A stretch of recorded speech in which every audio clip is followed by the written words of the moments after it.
tous, c'est Alan Crouvisier, j'espère que vous allez bien. On se retrouve aujourd'hui ce samedi 21 janvier 2023 pour un nouveau bulletin sur les 6 massifs français. Alors après l'agitation de ce début de semaine, les conditions restent hivernales dans nos domaines skiables, comme ici à Gérardmer dans les Vosges où la neige y est présente en quantité. Justement, si on fait un point enneigement massif pour massif, on peut dire que celui-ci est forcément en nette progression par rapport à il y a une semaine, puisque l'on relève 65 cm de neige en bas des pistes du Luran dans le massif central, justement 35 cm de neige en bas des pistes de Gérardmer. Sur les Pyrénées, où les chutes de neige ont été parfois abondantes ces derniers jours, on observait 90 cm de neige en bas des pistes de Puy-en-Galie. Sur les Alpes du Sud, on relevait 92 cm de neige en bas des pistes de Risoul, mais seulement 15 cm de neige au pied des pistes de Gréolières-les-Neiges, puisque la dernière offensive hivernale a, c'est vrai, sérieusement épargné les Préalpes de Grasse. Et enfin, sur les Alpes du Nord, on mesurait 1 mètre de neige en bas des pistes de la Plagne, ou encore 60 cm de neige au pied des pistes de Bellevaux. Alors désormais, on a l'anticyclone qui s'étire des Açores jusqu'à la Scandinavie en passant par les îles britanniques. Nous sommes donc sous l'influence d'un flux de nord-est très froid, avec également pas mal d'humidité dans les basses couches, d'où ce ciel parfois très nuageux dans nos domaines skiables, avec également ponctuellement quelques chutes de neige. Par ailleurs, on a également un système dépressionnaire qui est situé sur le bassin méditerranéen. Celui-ci engendrera un petit retour d'est en bordure de l'Italie au cours de ces prochains jours. On va y revenir dans quelques instants, mais tout d'abord, justement, intéressons-nous à la masse d'air.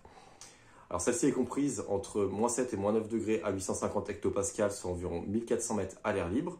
Alors ce sont des valeurs qui sont très loin d'être exceptionnelles pour la période, mais là où le ciel a été clair et où le vent a été nul, les températures nocturnes se sont effondrées. On a par exemple relevé -24,3 degrés à Tignes ce vendredi, ce qui constitue un nouveau record mensuel. Bon, précisons toutefois que le début des relevés date de 1989.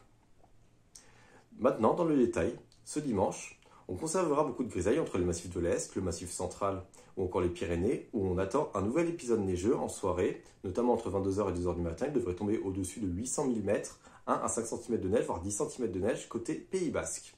Sur l'arc alpin, là il s'agira de nuages plus élevés pouvant éventuellement ternir la luminosité. Lundi, on aura ce retour d'Est qui se mettra en place, en bordure de l'Italie, donc de la Haute-Maurienne jusqu'au Mercantour, en passant par l'Est de l'Ubaye et le Kiraz. Ailleurs, les grisailles resteront importantes, sauf sur les Vosges et le Jura, où les éclaircies commenceront à se développer en cours de journée. Mardi, les précipitations régresseront en bordure de l'Italie. On attend donc au total côté Haute-Maurienne 5 à 15 cm de neige, et sur les Alpes du Sud, c'est-à-dire entre l'Est de l'Ubaye, le Kiraz et le Mercantour, 15 à 25 cm de neige, voire 30 à 40 cm de neige vraiment le long de la frontière italienne. Ailleurs, sur les autres massifs, les conditions seront plus ensoleillées. Mercredi, les hautes pressions ont tendance à se rétracter vers l'ouest, donc vers l'Irlande, avec par conséquent un flux de nord-ouest humide qui va s'établir. Une nouvelle perturbation est donc envisagée pour jeudi, mais l'ampleur de cette potentielle dégradation reste à préciser bien sûr compte tenu de l'échéance. Ensuite, l'anticyclone pourrait regonfler par l'ouest, nous garantissant ainsi un temps plus variable dans nos domaines skiables. Merci d'avoir suivi cette vidéo, et on se retrouve mercredi pour un nouveau bulletin sur les 6 massifs français.